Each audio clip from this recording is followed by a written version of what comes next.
Marvel's Spider-Man had a wide variety of skills and abilities for you to use. One of these abilities were suit powers. As you unlock some of the suit styles in the game, you would also unlock a power that came along with that suit. Not every suit had them, but many did. Thankfully, you could mix and match these suits and powers, which was a really nice touch in my opinion, unlike some games which always would lock the ability to a certain costume. That wasn't the case in Spider-Man, and I thought it was better for it. I enjoyed these suit powers quite a bit, and this made me want to take some time to look at my top 10 favorite suit powers in Marvel Spider-Man. If I'm being completely honest here, I only used my top 7 in my story playthrough, but I did make sure to try out all of the suit powers and then rank how much I enjoyed playing around with them. I am only focusing on the suit powers here. If you want my thoughts on the suit styles, I have a separate video for that. I'll put a link in the video and one in the comments if you're interested in taking a look. That said, let's get to my top 10 suit powers.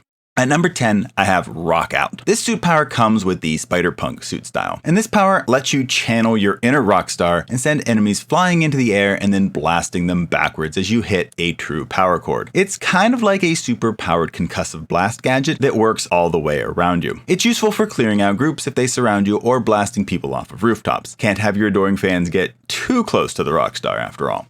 At number 9, I have Unrelenting Fury. Not feeling like being fancy with the big dudes or the shield carriers, then Unrelenting Fury may be the power for you. This power allows you to punch anyone in the face without having to do all the fancy work of getting past their defenses. You get this power from the Last Stand suit. It's not too flashy of a power, but it was fun being able to just blast through shield guys and the brutes without having to worry about webbing them or dodging them. Sure, it's not really too hard to do these things really, but sometimes you just want to punch things without all the setup.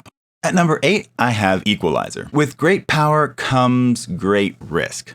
Wait, that's not quite the Spider-Man tagline we all know and love, but it should be the tagline for Equalizer. This power is a high risk, high reward kind of power. This ability makes everybody, including you, a one-hit KO. So it is a lot of fun to blast through enemies, but it won't be so much fun if you get hit. This power comes from the Undies suit, and while it may not be the most useful with that high risk factor, it can be pretty satisfying to mow through enemies in one hit. At number 7, I have Holo Decoy. Think one trash-talking Spider-Man is a lot of fun? How about using this power to create 3 other holographic versions of Spider-Man? These holograms taunt enemies and will give them a stunning shock when attacked. This was actually a power I used a little bit during my playthrough. It was useful for getting people off your back for a bit and was pretty funny to see the copies of yourself make fun of the enemies and then give them a nasty shock when they got attacked. While it's not super powerful, it was pretty fun. At number 6, I have Resupply. Having trouble keeping your favorite gadgets stocked up? This power is here to help you out. Resupply helps you regenerate gadget charges over time. It's a fairly useful power, but isn't available until the very end of the base game. I know I would have times when I would run out of my favorite gadgets, so having a power to help you fill these up was a welcome addition. Now, this isn't really a very exciting power, there's no kind of real flashy abilities or anything like that, but it was kind of useful. It's just a shame that we didn't get it until the end of the game when you created the Anti-Ox suit. There was still plenty of time to use it if you played the DLC or played through the New Game Plus mode, but by that point you've probably already found different powers that you like better.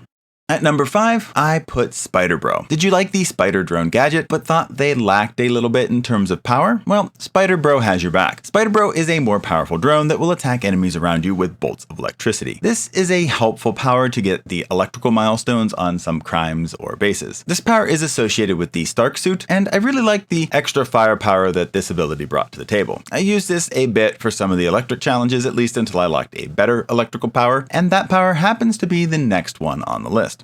And that is at number 4, Electric Punch. While Spider Bro was a nice electrical option, I found this to be the superior electrical power. This power is pretty much what it sounds like. You punch people and electrify them. This is super useful if you're fighting a group of enemies because the electricity will spread to the close enemies, making them all sizzle. Now, the Electric Punch comes from the electrically insulated suit, which is unlocked a bit later than the Stark suit. Once I got this power, I don't think I really used Spider Bro too much, maybe a few times because I didn't quite realize how good Electric Punch was, but this wound up working quite a bit better to earn those bonus objectives that involved electrifying enemies or electrifying so many at the same time. I found that it was a lot easier with Electric Punch than it was with Spider Bro.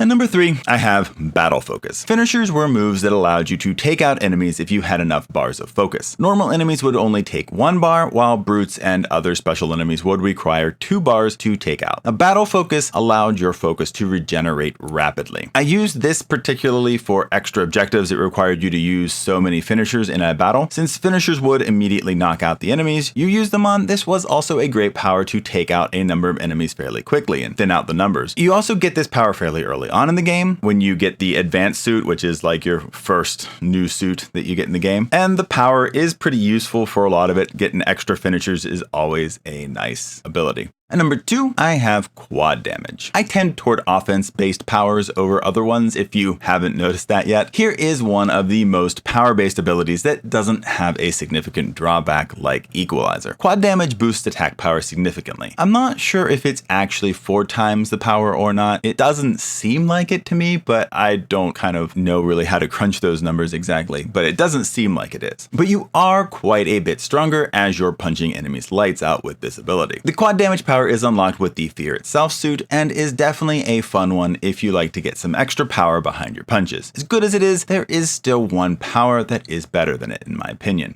And that is, at number 1, Web Blossom. Impact Web was one of my favorite gadgets in the game. Now imagine being able to shoot out a barrage of Impact Web in every direction. That's the power of Web Blossom. This was my ultimate go-to power. It was just always so useful. Dive into a group of enemies, Web Blossom, and then take out any guys lucky enough to have survived the onslaught of webs. It was even useful against enemies that would defend against webbing attacks. This was just such an amazing and probably overpowered move, especially for being one of the first powers you could unlock in the game. It came from the classic suit repaired costume, which would be unlocked from the beginning of the game for 2 backpack tokens and 2 crime tokens. A small price to pay for what was easily the best power in the whole game in my opinion. It was just so satisfying to use and take stock of the aftermath of webbed up enemies stuck everywhere. Now those are my top 10 powers of the game. I really liked the suit power system, but the first Spider-Man game of this series is the only one that has had the system. It's very possible that the system was just too hard to balance.